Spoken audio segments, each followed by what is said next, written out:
Адам ошол бир нерсени тандап атканда аң сезимдүү тандоого барыш керек да. Кыргызстандагы мындай эң жаш аким катары сизди айтып жүрүшөт. Анын үстүнө эң узак бир райондо башкарып турдуңуз да. Мен элге бир эле нерсени убада бергем да. Ошол ачык айкын ар бир маселени чечсем да эл менен кеңешип, жеп ичпей таза иштеп берем деп. Ошол жаш кезимден таятамдын колунда өсүп калдым. Анан ал киши мындай динге жакын ошол жагынан тарбия бергенде дайым айтчу ушундай. Арам нерсеге аралашпа, ал айланып келип өзүңө же сенин балдарыңа зыян болот деп. Бирок биз мөңгүлөрдү талкалаганга уруксат бердик. Экологиялык катастрофа болот деген парктардын баары мына бизге чейинки премьер-министрлердин баары чечимдерге кол коюп берип салышты. Сабак боло турган жагы көбүрөөк болдубу дейм. Себеби бизде ачык эле көрүнүп калды. Ошол мамлекеттик бийликтин бир бутагына барып алып, ишкерлик кылсаң абдан кирешелүү болору, ишкерлигин коргойт.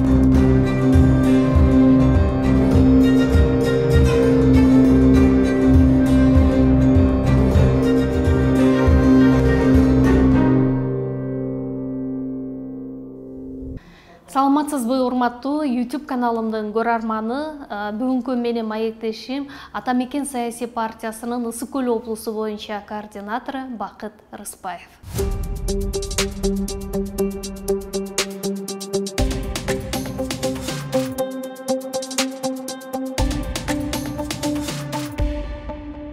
Бакыт мырза, кош келипсиз. Мына алдыда абдан чоң бир саясий күрөшкө аттандыңыз.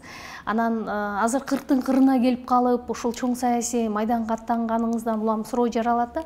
Сиз жаңылбасам Атамекен саясий партиясына бала кезиңизден эле мүчө элеңиз да. Сизде көп эле мүмкүнчүлүктөр бар эле. Анан эмне үчүн ушул жолу, ушул жылды тандап алдыңыз? Ар нерсенин өз орду, ар кимдин өз убагы болот деген сөз бар турбайбы? Ошонун негизинде убак ушул учурга келди окшойт. Буга чейин муниципалдык, мамлекеттик кызматтарда болдум. Андан тышкары коомдук иштерде дагы активдүү аралашып жүрдүк. Анан учуру ушул болду да. Атамекен саясий партиясында тиги жаңылбасам бир 10 жылдан 15 жылга чукул убакыттан бери мүчө болуп келе жаткан экенсиз. Анан эмне үчүн башкаларчылап башка бир саясий партияларга мындай өтө качканыңыз жок? Ушул партияда өмүрүңүздү арнап келе атасыз. Туура негизи 15 жылдан ашып калды окшойт ушу Атамекен партиясына кирип аракет кылып атканыбыз. Бирок мен жеке пикиримде адам ошол бир нерсени тандап атканда мындай аң сезимдүү тандоого барыш керек да. Анан мен кирип атканда эле ушул партиянын идеясына, программасына же болбосо ушул элдин сөзүн сүйлөй турган партия чындыкты айта алат деп, анан баягы биздин ички көз караштар, туюмдар туура келгендиктен тандагам. Менче жаңылбаптырмын. Эч бир мындай башка ой болгон эмес, башка жака кетүү боюнча. Себеби андан тышкары партиянын лидери Өмүрбек Текебаевди дагы мындай ошол Кыргызстандагы эң чыгаан саясатчылардан деп эсептейм, ошолордун эң башкысы болуп. Анан партияда же болбосо ошо лидердин жанында жүрүп мен көп нерсе үйрөндүм десем болот. Бул Атамекен өзү чоң школа да. Себеби жогорку окуу жайларында мындай теориялык башка билимдерди бериши мүмкүн, бирок саясатты ошо саясатка аралашып жүрүп үйрөнбөсө, ал 5 жогорку окуу жайды бүтсө да аны ала албайт да. Сиздин мамлекеттик кызматтарга аралашышыңызга дагы Текебаевдин түздөн-түз салымы болдубу анда? Түздөн-түз салымы партиянын түздөн-түз салымы мен бул өкмөттүн алдындагы жергиликтүү өз алдынча башкаруу агенттигине келгенде болду. Себеби ал жерде коалиция түзүлгөндө ошол партиянын лидери фракция көрсөтүп партиянын атынан анан премьер-министр Темир Сариев кезинде дайындаган мени. Ал эми Тоң районуна аким болуп шайланганда ал жерде биринчи Кудайдын буйругу болуп ошондой кырдаал жаралып калды. Анан негизинен Тоңдун эли колдоп коюлду. Бирок эми эл деле тандарда басып өткөн жолду карайт да. Биз ага чейин эле ошо Атамекен партиясында бийликтин туура эмес иштерин, ошо элдин маселелерин көтөрүп жүргөн үчүн эл көтөрдү го деп ойлойм да. Бирок ал жерде негизинен эл өзү алып келишкен да. Кыргызстандагы мындай эң жаш аким катары сизди айтып жүрүшөт. Анын үстүнө эң узак дагы бир райондо башкарып турдуңуз да. Анан мунун сыры эмнеде болду? Мындай элге жакындыгыңыздан болдубу же ошол кезде мындай социалдык, экономикалык бир аймактын абалын көтөрүүгө түздөн түз таасириңиз күчтүүрөөк беле? Мен биринчи ошол Тоң район 2010-жылы эл ошол көтөрүлүп шайлашканда мен элге бир эле нерсени убада бергем да. Ошол ачык айкын ар бир маселени чечсем да эл менен кеңешип, анан жеп ичпей таза иштеп берем деп. Балким ошол эл менен тыгыз карым катнаштан дагы ошол эл колдоп турду го деп ойлойм. Мен негизи ошол 5 жыл 1 ай сиз айткандай эң узак иштегендерден болдум. Мунун сыры ошол болуш керек. Ошол эл өзү эл менен тыгыз мамилени негизи го деп ойлойм да. Андан кийин деле мисалы түздөн түз бул ишиңизге байланыштуу өкмөттүн алдындагы жанагы жергиликтүү өз алдынча башкаруу агенттигин жетектеп турдуңуз да. Кандай ойлойсуз? Ушул сыяктуу агенттиктер бүгүн бизге мисалы мындай сыртынан караганда керек бекен, жок бекен да? Мисалы баягы мындай укуру азыраак, каражаты деле жок деп айтып калышат да. Туура белгилеп атасыз. Негизи бул баягы административдик аймактык реформа ошол эле учурда биздин мамлекеттик башкарууну түп тамырынан реформалоого жатат да. Бул жалгыз эле агенттик эле эмес, жалпы ошол мамлекеттик башкарууну түп тамырынан өзгөртпөсө болбойт. Себеби мындай жөнөкөй тил менен айтканда, мисалы Кыргызстанда мына азыр 6,5 миллиондон адам саны ашып калды. Ошол адамдардын салык төлөөчүлөрдөн чогулган акчаны 100 сом деп эсептесек, ошонун 55 сому ушул мамлекеттик жана муниципалдык кызматкерлерди жана социалдык коргоодогу жанагы майыптар же болбосо Чернобыльдин катышуучулары же болбосо афгандар деп ошол чыгымга кетет экен да. Мындайча айтканда биз бир жылда чогулткан акчанын жарымынан көбүн эле жылда өзүбүз эле жеп алат экенбиз. Ал эми мектеп курууга, жол салууга, оорукана салууга, башкага акча калбай калып атат да. Анын дагы бир тобу жана тендер башка жолдор менен жыйылып кетип атат. Ошондуктан биз жанагы Уинстон Черчилль айткандай, эң эффективдүү өкмөт бул кичинекей өкмөт деген да. Ошондуктан биз мамлекеттик башкарууда саны аз, бирок сапаттуу адамдар келип иштеш керек. Алардын айлыгы абдан жогору болуш керек. Мисалы азыркы караганда 2-3 эсе жогору болуш керек менимче. Ошондо гана профессионалдар келип иштейт, ошондо гана мамлекеттик жана муниципалдык кызматтын натыйжасы чыгат. Болбосо жана сиз айтып кеткендей агенттиктей сыяктуу көптөгөн министрликтер, андан чоң органдар бар. Аларды түп тамырынан карабаса болбойт. Мисалы Америка дүйнөдөгү ички дүң продукциясы эң биринчи орунда турган мамлекет. Бирок алар да үнөмдөп ошол мындай айтканда абдан мындай кыскартканда. Мисалы бизде президенттин аппараты бар, абдан көп чыгымды ээлейт. Ошол эле учурда өкмөттүн да аппараты бар. Экөө бири-бирин кайталап, ошондой эле бөлүмдөр экөөндө тең бар. Бирок жыйынтык чыгып атабы маселе? Америкада андай эмес. Мисалы Американын президенти бир эле учурда Трамп, бир эле учурда ошол өкмөт башчысы катары дагы ошол департаментти башкарып, аларда тышкы иштер министри да жок. Жанагы мамлекеттик катчы деп коет. Ошолордун жардамчылары келип эле бул Борбордук Азияны мындай таасир көрсөтүп коюп атышпайбы? Ошондуктан мен ойлойм, биз эми андай бай мамлекет эмеспиз. Ошондуктан бардык нерсени үнөмдөп, өнүгүүгө жөнөтүш керек да. Президент бийликке келгенде эле дароо Кыргызстанда административдик территориалдык реформаны баштайм деп сөз берди эле. Бирок мына кечигип атат. Сиздин оюңуз боюнча бул тез арада ишке аша тургандай бүгүнкү күндө бизде потенциал, мүмкүнчүлүктөр барбы же дагы бир убакытты талап кылчу нерсеби бул? Бул административдик аймактык реформа 96-97 жылы Аскар Акаевдин учурунда ошол биринчи сөздөр айтылып, комиссиялар түзүлүп ушинтип баштаган. Андан кийин келген президенттин баары эле ошону жасайбыз деп эле убада берип келишет.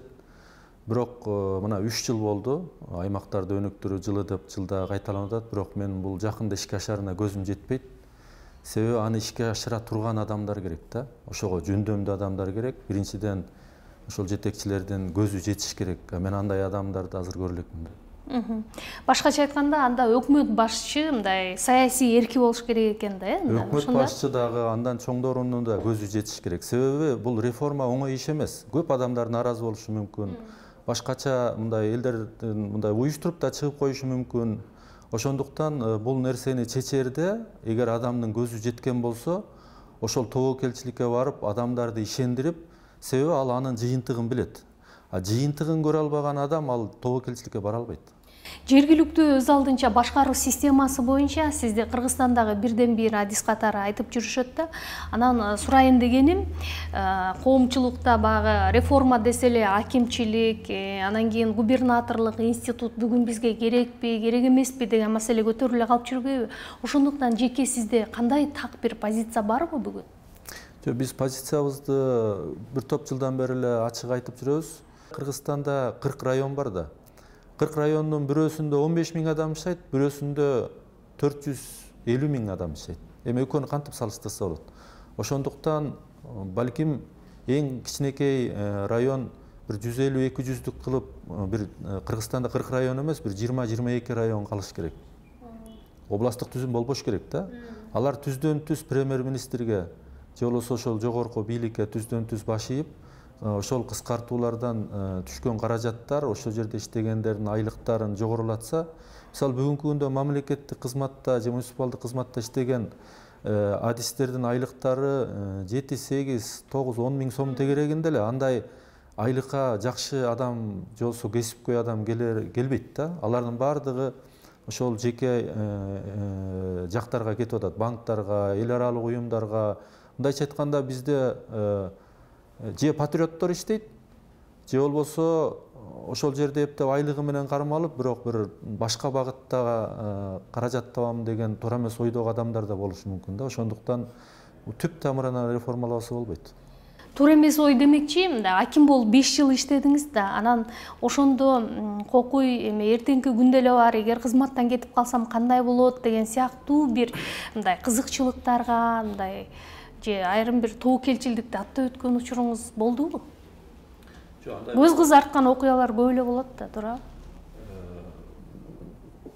Бул эми адамдын табиятынан го дейм да, алган тарбиясынан. Себеби мен өзүм ушул жаш кезимден таятамдын колунда өсүп калдым. Анан ал киши мындай динге жакын, ошол жагынан тарбия бергенде дайым айтчу ушундай: арам нерсеге аралашпа, ал айланып келип өзүңө же сенин балдарыңа зыян болот деп. Мен кийин дагы ошол нерселерди карап жүрүп өзүм мынандым. Анан ошондуктан мен башынан эле даяр болчумун да аралашпаганга. Эми аны балким жакындарым, балким мени билгендер жакшыраак билиши мүмкүн. Сизди негизи өзүнүн үйү дагы, унаасы дагы жок, мамлекеттик кызматкер деп коюшат да. Анан бул чынбы? Чын. Унааңыз да жок? Үйүңүз да жок? Үйүм да жок. Жер тилкем бар айылда. Андан башка мүмкүнчүлүк болгон жок чынында. Себеби мен түшүндүм, мамлекеттик кызматта айлык алып, бирок мындай бай турмушта жашоо өзү мүмкүн эмес да.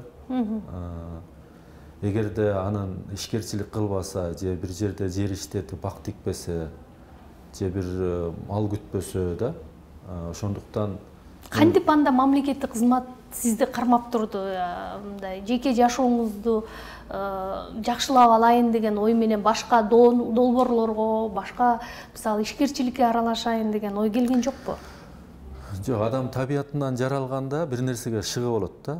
Анан мен ушу ишкерчиликке, башкага шыгым жок экенин билем. Эгерде шыгым болбосо, мен аяка баш багып да барбайм да. Эгер баштасам иштешим керек эле, бирок андай менде шыгым жок. Мен өзүмдү билем, ушу мамлекеттик жана коомдук иште шыгым бар экенин. Ошондуктан мен ошол тарапта жүрөм да. Себеби мен башка азыр партиялардын дээрлик басымдуу бөлүгүндө ишкерлер, каражаты абдан чоң бизнесмендер жүргөндүгүн эске алганда, сизди Ата Мекен партиясына кантип кошушту деген дагы суроо жаралбай койбойт да. Акчасы жок адам эл өкүлү боло алат болду бекен? Тизмесине кошулганга мүмкүнчүлүк бар. Себеби биз башка партиялардай болуп, мындай акчага же болбосо бир кызматка келип ушундай кызыкчылыктардан эмес да. Бул атамекен башынан эле идеяга берилген духу бар адамдарды чогултат өзү. Атамекенге оңой эле кошула албайт. Мисалы бийликке түз айтып, анын кемчиликтерин айтыш мындай элге оңой көрүнүшү мүмкүн, бирок анын артында абдан чоң тобокелчиликтер бар. Бардык жактан кысылышы мүмкүн, куугунтуктар болушу мүмкүн. Ошого карабай бизге адамдар келип атса, демек алар таза адамдар, алардын духу бар адамдар да. Ошондуктан бизде тизмени карасаңыздар, бардык ошондой адамдар келди. Менимче жакшы жыйынтык болот деп ойлойм да. Анан экинчиден мен атамекенде көп жылдан бери жүргөндүктөн ошол мага дагы ошондой мындай жакшы шарттар түзүлдү. Азыр эмгегиңиз эске алынган экен да. Эске алынды. Анан ал үчүн ошол жетекчиликтерге, биздин партиялаштарга рахмат. Ишеним көрсөтүп, азыр жаман эмес тизмедебиз да.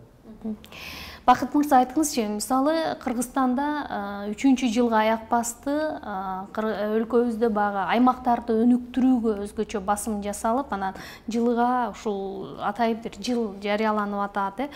Өкмөт атайын долбоорун, программа, стратегиясын иштеп чыгып атат да. Бирок аймактар сиздин көңүлүңүздөгүдөй чыны менен эле өнүгүп атабы, жыйынтыгын байкап атасызбы? Жок, бул табигый өнүгүү бар. Анан реформанын негизинде өнүгүү бар да. Анан идеалында ушундай болуш керек, Анан негизи табигый өнүгүү бар. Себеби бул жергиликтүү өз аңча башкаруу көчө эле чыга калган жок да. 90-91 жылдары биринчи башталып, ошол иш башталып кеткен дагы, анан эл айыл өкмөт мэрияларды тааныды. Айылдык кеңеш, шаардык кеңештерде биз жамандыр, жакшыдыр, ошол жакта иштейм деген адамдар бар. Ошолордун негизинде бюджеттер топтолуп, айыл шаарлар бир аз жасалып атат. Бирок мен муну реформанын негизинде же болбосо бир туура саясаттын негизинде жасалды деп айтпайт элем да. Себеби эгерде туура саясат жүргүзүлгөндө мындан көп эсе ийгиликтер болмок. Бирок тилекке каршы бул тарабында маселе ошондой да. Азыр мамлекеттик кызматкерлер мындай Кыргызстандын шартында алганда биздин журналисттердин байкоосунда мындай жабык да, көбүрөөк салык төлөөчүлөргө эле эмес, журналисттер үчүн бир маалымат алуу абдан татаал, кыйын. Анан бул жагынан алганда биз ушул мындай бир өксүктү, ушул бир кемчиликти кантип жолго салсак болот? Бизде Кыргызстанда мындай кадрдык кризис барбы, же болбосо кадрларды тандоодо бир кемчиликтер кетип атабы? Бир мисалда, мисалы паспорт стол деп коет, жана адамдарга паспорт бере турган жерде айлыктары өтө эле төмөн. Бирок жумуш орду бошогондо ал жерге көп адамдар арыз берип жумушка киргенди каалашат. Эмне үчүн деп сураса, демек ал жерде айлыктан тышкары да башка каражаттар келиши мүмкүн деген күмөн ойлорду жаратат да. Күмөн эмес, ошондой эле болуп атпайбы? Ошондой, ошол нерселер. Ошондуктан биз жанагы мамлекеттик башкарууну түп тамырынан реформалап, анан жана мен айтып кетпедимби, эгерде мамлекеттик кызмат менен муниципалдык кызматтын кадыр баркын көтөрүш үчүн анын айлыгы аябай жогору болуш керек. Мен бир 5 жыл мурун салыштырма жүргүздүм да. Ошондо анда бизде губернатор деп аталчу, областтын губернаторунун айлыгы менен ошондо бир 25-30 миң сом тегерегинде алышчу. Анан Алматы областынын акими деп коет Казакстанда. Ошол теңгеден которгондо ошол 5 жыл мурун 110 миң сом алчу. Анан эми салыштырып көрсөңүз айырма чоң да. Ошондуктан эми албетте экономикалык абал Казакстанда жогору, бирок биз эми 110 миң болбосо дагы менимче айлыктары жогору болсо ошол профессионал адамдар барыш керек да. Мисалы Кумтөргө бир орунга, мына мен тоңдо турганда бир 100-дүн тегерегинде бала конкурска катышып, ошонун арасынан тандап алып кетишчү да. Демек ал жерде айлыгы жогору. Иштөө шарттарынын баары түзүлгөн. Ошол сыяктуу мамлекеттик кызматтагы, мындайча айтканда, ошо элдин арасындагы эң акыл эси, билими, тажрыйбасы жетиштүү ушундай адамдар келиш керек. Болбосо азыр көп жерде айлык аздын айынан же мындай пенсияга чыккандар кирип чыгып иштеп турайын дегендер бар. же болбосо жаштар бар, окууну бүтүп 1-2 жыл карьерамды өстүрүп алайын деген адамдар келет. Анан ошого жараша мындай натыйжа болуп атат да. Айтыңызчы, мисалы, сиз өзүңүз Тоң районунда төрөлүп өскөн экенсиз, Тоң районунда аким болуп 5 жыл иштептирсиз. Анан бул жакта мисалы Тоң району өзү шарты катаал, мындай аймак катары эсептелип жүрбөйбү? Кумтөрдүн үлүшүн ошол жергиликтүү эл, аймактык мындай экономикага, социалдык абалын жакшыртууга сезбей жатышын кантип жөнгө салса болот? Эгерде сиз эл өкүлү болуп калсаңыз, ушул маселени мындай жөнгө салууга аракет кыла алат белеңиз?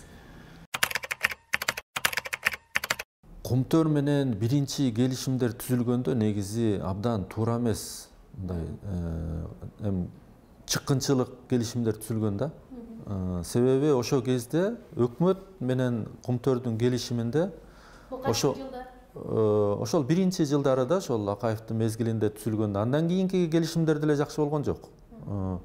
Ошол биринчи келишим түзүп атканда эле ошол чоң компания өзүнүн жүк ташуучу машиналары балыкчыга чейин жүрүп жолду талкалап аткандан кийин милдетин ошолорго жүктөсө болмок.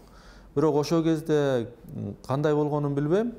Бирок ошондой тар кызыкчылыктардын негизинде өкмөт ал жолду өзүнө алып алган да. Анан мен аким кезде канча жолу маселе көтөрдүк, жолду жасабайсыңар деп. Кумтөрдүн жетекчилиги дайыма шылтайт да, мына бизде келишим негизинде ал өкмөт жооп берет. Биз силердин бюджетке акча төлөп берип атабыз, ошонун негизинде алар жасаш керек дейт. Же өкмөт жасабайт, же Кумтөр жасабайт. Ошондуктан көлдө, айрыкча көлдүн түштүк жээги жол чынында биринчи орундагы маселе да. Анан эми жанагы Ысык көл областына түшкөн пайданын 1% түшүп, анын дагы бир бөлүгү ошол Тоң Жетөгүз балыкчыга бөлүнөт да. Ошонун негизинде салынып аткан соц объектилер, башка маселелер жасалды. Дагы жасалып атат. Бирок эми бир топ убакыттан бери ошол социалдык маселелерге жумшалып келди. Эми мындай жумуш ордун түзө турган, киреше таба турган ишканаларды ачуу боюнча дагы сунуштар көптөн бери айтылып жүрөт. Бирок бул жерде бир маселе бар да. Мисалы, ошол эле райондун эли айтышы мүмкүн. Бул Кумтөрдөн түшкөн пайда жалпы элдики, баарыбызга эле тиешелүү. Бирок муну эмне үчүн аз процент менен же болбосо жеңилдетилген менен бирөөнө берип коюшуңар керек. Андай болсо мен да алам. Бир 1000 сомдон бөлсөңөр да бизге да бөлгүлө деп да чыгышы мүмкүн да. Ошол себептен айыл өкмөттөрү же болбосо райондук ишканалар көп учурда ошол жалпы элге тиешелүү объектилерге караганга аракет кылышат деп ойлойм да. Себеби биздин убакта ошондой болчу. Ал убакта баягы көп социалдык маселелер абдан терең турчу. Ошондуктан мектептер, спорт залдар, фаптар, айрым учурда клубтар, башкаларды салганга туура келди да. Демек, бул маселени сиз буюрса депутат болуп калсаңыз, мындай чечүүгө салым кошо алат экенсиз да, э? Багы жон териңиз менен сезген киши катары. Муну Ата Мекен партиясы көп жылдан бери көтөрүп келген. Ошол жанагы генералдык макулдашууну өкмөт менен толук карап, ошол Кыргызстандын үлүшү Кыргызстанга сезилерлик деңгээлде жасаш керек болчу да. Бирок биз мөңгүлөрдү талкалаганга уруксат бердик. Экологиялык катастрофа болот деген парктардын баары мына бизге чейинки премьер-министрлердин баары чечимдерге кол коюп берип салышты. Биз аны убагында Ата Мекен партиясы дайыма көтөрүп жүргөн. Бул мен ойлойм, бүгүн болбосо эртең ошол документтердин баары көтөрүлүп, ошол туура эмес чыккынчылык чечимге кол койгон адамдын баары жооп бериш керек. Себеби ал менимче жөн кол коюлуп, жөн берилбейт, анын артында сөзсүз бир чоң пайдаларды алышкан деп эсептейбиз да биз. Мына сиз эми 7-чи чакырылышка эл өкүлү катары талапкер болуп атасыз. Анан эң алгачкы жылдар мен алдыңызга койгон бир пландар барбы? Сөзсүз мен депутат болсом, ушул иштерди жасай алат элем. Ушуга ириде биринчи көңүл бөлөм дегенчи. Мен эми ар ким өзү билген иш менен алек болуш керек го деп ойлойм да. Ошондуктан мен өзүм көп жылдан бери ушул жергиликтүү өз алынча башкаруу тармагында, ошол мамлекеттик башкаруу тармагында жүрдүм. Айылдан ушул жогорку бийликтерге чейинки тепкичти көрүп, ошол жерде кайсыл жеринде иттин өлүгү жатат мага көрүндү да. Ошондуктан мен ойлойм, бул тарабынан мен мындай чечкиндүү аракеттерди жасап, мыйзамдар менен аракет кылышыбыз керек да. Себеби мен билем, ар бир айылда ошол айылдык кеңештердин эффективдүү иштесине, айыл өкмөт мэрияларга эмнелер жетишпейт. Биз райондук администрацияларды канткенде алар элге таасири тийгидей болот. Райондук мекеме ишканалар кандай болгондо элге мындай натыйжалуу иштеп берет. О мамлекеттик органда иштеген адистердин көйгөйлөрү эмне, мен анын баарын ичинен билем да. Ошондуктан көп ойлор бар. Кудай буйрса, эгер Кудайдын буйругу менен биз ошондой өткөн болсок, ошол тармакта иштесем деген оюм бар да. Менче ал андай деле татаал эмес. Аны деле мындай бир топ адамдар деле ошол боюнча ой жүгүртүп жүрөт, бирок жогорку кеңеште ошондой адамдардын саны тилекке каршы аз да, аз болуп жүрөт. Эгерде ошондой адамдар көбүрөөк болсо, анан добуш берүү менен ошол маселелер чечилсе жакшы болмок да. Азыр эми 6-чакырылыштын депутаттарын аябай көп сындап атпайбызбы? Анан үлгү ала турган жагы көбүрөөк болдубу, же мындай сабак боло турган жагы көп болдубу? Сабак боло турган жагы көбүрөөк болдубу дейм. Себеби мындай да, бизде эмне үчүн ишкерлер жогорку кеңешке аябай аракет кылышат? Себеби бизде ачык эле көрүнүп калды. Ошол мамлекеттик бийликтин бир бутагына барып алып, ишкерлик кылсаң абдан кирешелүү болору. Себеби ал ишкерлигин коргойт. Дагы башка мүмкүнчүлүктөр бар экенин көрүштү да. А бирок чет өлкөлөрдө эмне үчүн ишкерлер барбайт? Себеби ал жакта мындай түшүнүк бар да. Эгерде сен мамлекеттен айлык алган кызматкер болсоң, сен анда элдин, коомдун тыкыр көзөмөлүндөсүң. Сенин баскан турганың, эмне ичип жегениң, үйүң, машинең бардыгы элдин көзөмөлүндө болуп ачыкка чыгып туруш керек. Себеби сен элдин эсебинен айлык алып, сен элдин эсебинен машина коюп, тиги ишиң жүрүп атат. Ал жерде ишкерлер ошол көзөмөлдөн, коомдук көзөмөлдөн алыс болуш үчүн, алар ээн эркин жашап, каалаган жеринде эс алып, каалагандай жүрүш үчүн алар өздөрү барбайт. Алар өздөрүнүн кишилерин жөнөтүшү мүмкүн, лобби деп коет. А бизде өздөрү жулунат да. Ошондуктан бизде бул мамлекеттик башкаруунун дагы ошол маданияты, жаралуусу дагы өзү туура эмес да. Ошондуктан муну дагы өзүнүн ордуна алып келмейин, бизде дагы эле ошондой боло бериши мүмкүн. Себеби ошол кесипкөй юристтер, мыйзамды түшүнгөн ошол философ, социологдор, ошол коомдун тамырын тартып турган адистер эмес, ошол бир соода сатык менен, же болбосо дагы бир туура эмес жол менен байыган адамдар эле келе бергени менимче жакында токтобойт. Биз муну азыр деле ушундай тенденция жүрүп атпайбы? Эми ошондой тенденция бар, бирок эл дагы ошол добуш берерде ошолордун басып өткөн жолун караш керек да. Бул илимде аныкталган эле нерсе бар. Адамдын келечегин айтыш үчүн анын азыркы учуру менен өткөн чагын кош дейт да. Ошондо келечеги чыгып калат. Анан өткөндө шылуун болсо, учурда шылуун болсо, анан келечекте жакшы болуп калбайт да. Ошондуктан биз багы өткөн мезгилдерин жана учурда кандай абалда, ошол жагын анализ жасап, эл добуш бергенди үйрөнүшүбүз керек да. Анан шайлоо боюнча мындай көп пикирлер айтылып жүрөт. Биз дагы көптөн бери анализдеп жүрөбүз. Негизи шайлоонун эми жыйынтыгы кандай болот? Менде да мындай кооптуу жагдайлар бар. Эмнеден кооптонуп турасыз? Себеби мисалы эмне үчүн бул өнүккөн мамлекеттерде шайлоо татыктуу адамдар келип таза өтөт? Себеби бул шайлоонун таза өтүшү элдин курсагы ток болгон учурда болот окшойт деп калдым да. Себеби мисалы өнүккөн мамлекеттерде элдин тамак ашка жана кийим кечеге болгон маселе анын башында оорутпайт. Себеби алган айлыгы же болбосо пенсиясы, тапкан каражаты анын бир 10-20% түзөт тамак ашы, кийим кечеси. А бизде тилекке каршы эл ошол жок дегенде бала бакырама бир ай тамак алып берейин деген менен иштеп жашап аткан адамдардын саны өтө көп да. Ошондуктан алар акчага же болбосо бир ушундай убадаларга муктаж болуп калып атат да. Ошондуктан мен ойлойм, балким ошол тараптан дагы ошондой дагы элдин бөлүгү бар. каалап турса дагы баласы ачка турса кантип барып тескери. Ошондуктан эл ошол баягы күнүмдүк нерсеге азгырылбай добуш бере алабы деген маселе бүгүн абдан чоң мындай көйгөйдө. Эгерде жок, эптеп эле бүгүн курсагыбызды тойгузуш ушунтели, ой бизди Асан башкарабы, Үсөн башкарабы айырмасы жок деген кайдыгерлик болсо, анда бул жолу дагы жакшы болбойт да. Негизи эл өкүлү болбой, мисалы мамлекеттик кызматта деле чакыруу болсо азыр системага мындай барып иштегиңиз келеби же жокпу? Жок, мен жалпы бир 7 жылдай мамлекеттик кызматта иштеп ичинен көрдүм. Андан кийин 3 жылдан ашык, 3,5 жылдай азыр коомдук иштерде жүрөм. Чакыруулар болгон. Андан кийин саясий партиялардан дагы чакыруулар, өкмөттөн дагы кызматтарга сунуштар болгон, бирок мен барган жокмун. Себеби мен түшүндүм да, мамлекеттик кызматта барыш үчүн же бир команда менен барып, ошол алдыга коюлган максаттарды ишке ашырыш үчүн ошонун бир бөлүгү болуп барса болот. Себеби ал команда да. Жоопкерчилик менен иштейсиң. Бири-бириң менен байланыш бар, команда менен бар жоопкерчиликти алып иштесе болот.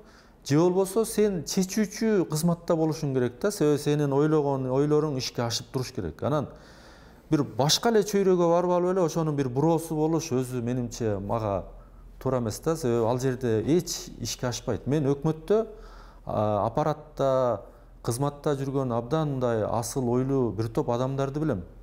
Бирок алардын ушунчалык үмүтү сынган, убагында жакшы ой менен келген. Бирок үстүңдө эч бир акыл эстен же бир профессионалдык эч бир кесипкөйлүгү жок адам сен үстүңдө туруп алып акыл үйрөтүп атса, сен алып барган кагаздын ал биринчи сүйлөмүнө да нормальный түшүнбөйт да. Ошондуктан андай жерде иштеш өзү мүмкүн эмес да. Ошондуктан мен дайыма баш тартып жүрөм, келгем. Ошондуктан менин оюм, эгерде мамлекеттик кызматка барсам, анда же бир команда менен барыш керек, же болбосо бир чечүүчү кызматта болуш керек да. Ансыз бүгүнкү күндө мамлекеттик кызматта иштеш мен үчүн кызыктырбайт да. Мисалы өзүңүз элетте ушундай башка бир тарбияда өстүм деп айтып өтпөдүңүзбү? Өзүңүздүн үй бүлөңүз жөнүндө дагы айтып берсеңиз, канча уул кызыңыз бар? Аларга кандай тарбия бересиз? Мен өзүм ушу Скөл областында Тоң районунда Тоң деген айылда төрөлүп өстүм. Анан негизи бул илимде дагы мындай тарых китептеринен да карасаңыздар, адамдын ошол төрөлүп өскөн жери адамга аябай чоң таасир берет экен да.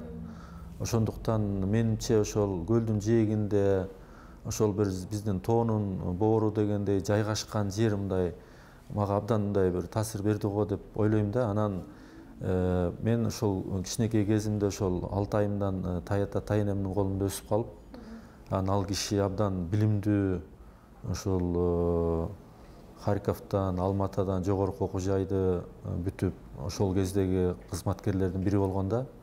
Анан ал өзү 9 уул кызы бар болчу. Ошонун арасынан бирөөсү эле жогорку билимдүү болду. Калгандары мындай атайын орто билимдүү болду. Анан көпчүлүгү мындай дыйкан, мындай жөнөкөй кызматтарда иштеди да. Анан ал ошол карап жүрүп, менимче ошол айтам, өзүнүн алган тажрыйбасын, билимин мага өткөзгүсү келди окшойт да. Ошондуктан дайыма жанында алып жүрүп, анан көп нерселер, мындайча айтканда, ошол мен ошо булактын көзүн ачкандай биринчи таасир ошол мен Таятамдан болду да. Анан кийин ошол Азиз Салиев атындагы орто мектепти бүттүк. Ошол биздин айылдан атактуу академик Азиз Салиев деген киши чыккан. Ал адам ошол бизди окууну бүтүп атканда ошол жакшы окуган окуучуларды деп улуттук университетке алып келип тапшыртып, атайы ошол кишинин кеңеши менен. Анан биз ошол окуу жайларды бүткөндөн кийин дагы дайыма кеңеш берип жүрдү. Ал биздин экинчи тарбиячыбыз болуп калды. Анан биздин үй бүлөдө мамлекеттик кызматтан айлык алган менден тышкары бир 3 эле адам болгон да. Менин келинчегим, анан тайэжем, анан кайнатам, үчөө тең мугалим. Башка мамлекеттен айлык алып иштеген адам болгон эмес. Мен кызматта турганда дагы жакын туугандарымды, мындай эч кимди кызматка көтөрмөлөп же болбосо башка иш болгон эмес. Себеби мен кызматка келип атканда билгем, баягы элге берген убадамды аткарышым керек деп ошондой иш болгон. Анан үй бүлөбүз боюнча ошол мен өзүм апам менен турам. Менден улуу 2 байкем бар. Алар деле карапайым мындай жөнөкөй эле жумуштар менен алек. Келинчегим англис тилине мугалим. Анан 4 уулум бар.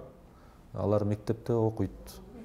Анан мындай биз катардагы эле кадимки эле кыргыздын үй бүлөсүбүз. Эч кандай биз мындай анан руханий жактан мен өзүмдү мындай абдан бай адамдардын катарына кошом, себеби ал жагынан көп издендим, көп маалыматтар бар дегендей. Бирок материалдык жактан биз кадимки эле кыргыздын катардагы үй бүлөсүнөнбүз да. Сизге анда чоң рахмат. Ушул чоң саясий күрөштө ийгилик каалайбыз. Ушуну менен бүгүнкү маегибизди жыйынтыктайбыз. Менин маектешим Ата Мекен саясий партиясынын Ысык Көл облусу боюнча координатору Бакыт Рыспаев болду. Кайрадан жолугушканча аман болуңуздар.